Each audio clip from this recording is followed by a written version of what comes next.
been about 3 weeks. You know, I've had to work. You know, we had to detach the old transmission from the engine. So today I decided that we're gonna go ahead and pick up the engine. It's right here in the back of the truck.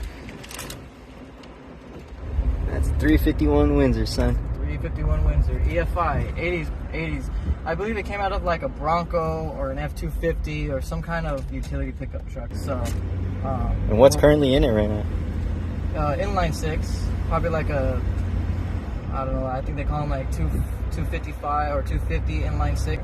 They always have a term in the automotive industry saying there's no replacement for displacement, which means the bigger the engine, the more power, the more torque, the more options you have to make it faster, more torquey and stuff like that. So, and today we're going to be doing a few things. We're going to try and get it on the engine stand, see if we can pull the EFI off for you guys, show the condition of the motor, how the gaskets are, and go from there.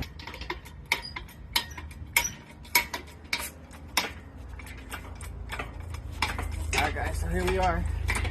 It's about 80 degrees out maybe. And we gotta pick this motor up and put it on the engine stand.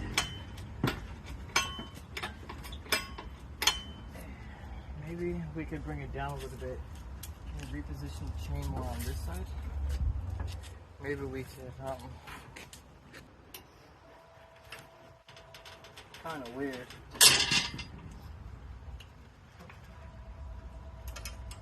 Alright, cool. So let's go remove these chains.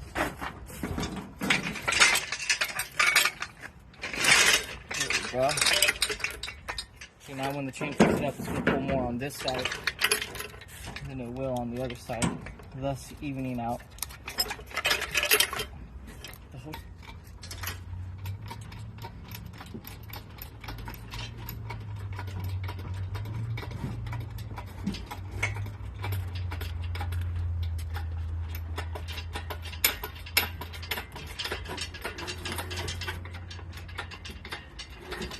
See how it's becoming a little bit more straight now?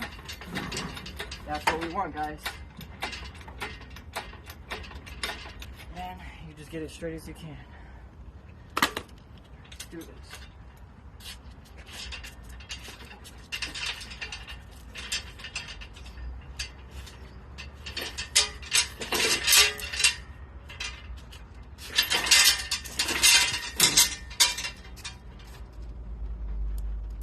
Hey, look at this other motor. Huh?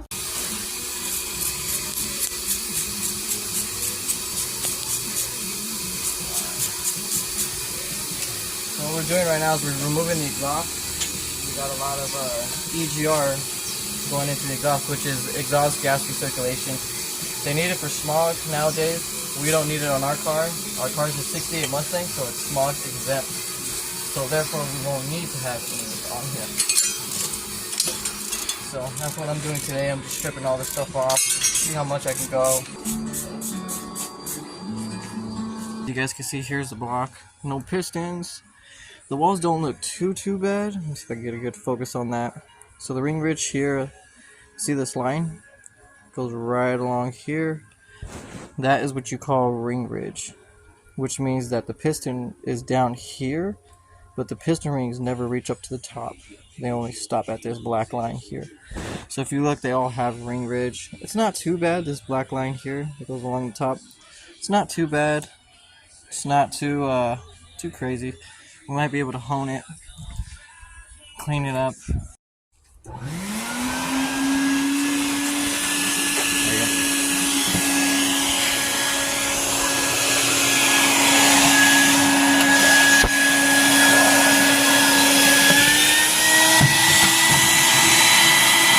Stop sucking.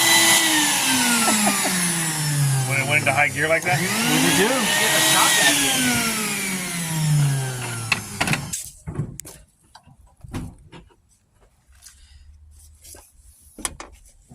Alright. We're pulling the motor today. We got everything out.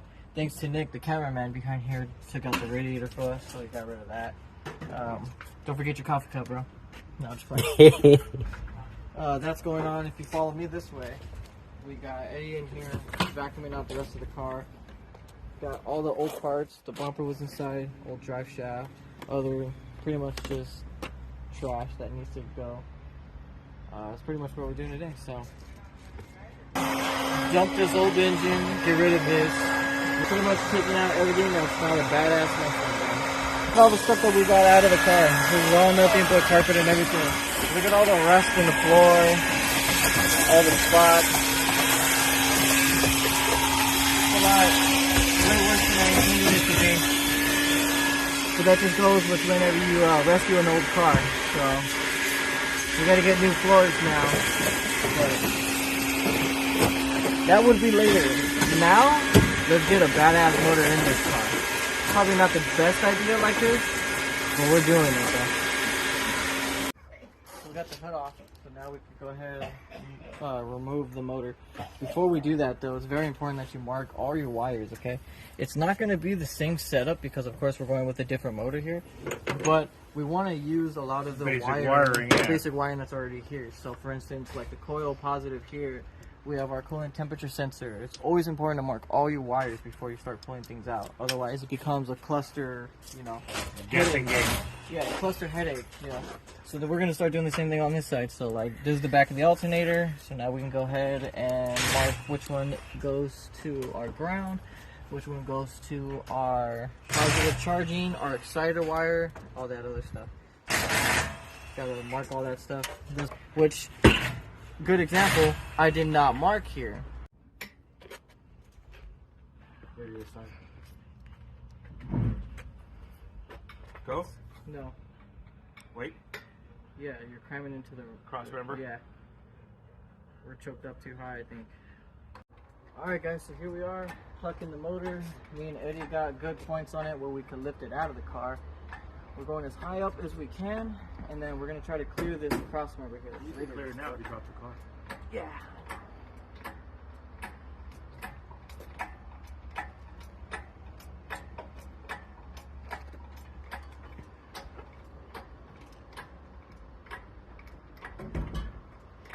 Go back. Boom! Done. Right there, plucked. Got everything out. All we gotta do now is just prep this engine bay. Pretty much what we want to do now is get rid of all this rust, get rid of all this stuff. We want to clean up a lot of this wiring. This wiring is pretty old. We don't need this stuff. It went to like an aftermarket radio, so that's junk. We don't need that. If you look, you can kind of see how their wiring job was. Not the greatest. Kind of zip tied here. Does a loop-de-loop around here. I don't know what the hell's going on with the wiring, but that's going to get sorted out, so that's one. Two, since we got everything out, we're going to paint the engine bay, okay? We're going to make it look really nice. The outside is going to be really rough. Inside right here is going to look really clean. New engine, new trans, freshly painted. It's going to look really good. So there's a lot to cover. We have major updates coming soon about the motor and the package that I put together myself. So that's just another clip for you guys. So stay tuned. I appreciate all the views and all the followers that I've been getting lately.